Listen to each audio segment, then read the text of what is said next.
算命師話俾你聽，學識呢一招，衰運都變好運。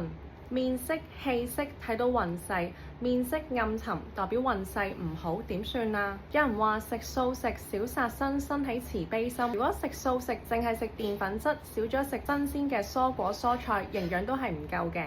所以多啲食綠色植物，改善氣色。你嘅皮膚望落去多啲彈性，你嘅運勢都會越嚟越好。特別係女孩，仲會得到另一半嘅愛錫。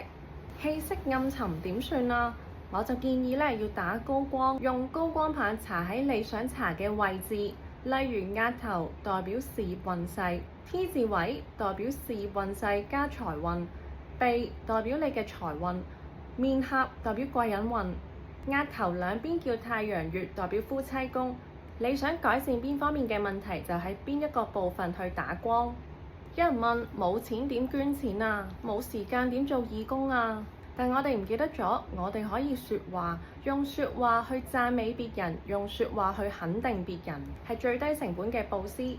當然你自身要富足，你先可以讚美別人、欣賞別人、肯定別人，講多啲好聽嘅說話，布施笑容，讚美別人，隨喜別人嘅功德，隨喜別人嘅成功，唔好妒忌，妒忌會損耗福氣嘅。放假無所事事，唔知做咩好，可以去做義工，用不求回報嘅心去做義工，開心過吃喝玩樂，時間用喺幫助別人會更加值得嘅，施比受更為有福，運氣都會改善㗎。鍾意我嘅分享記得 follow我係玲玲。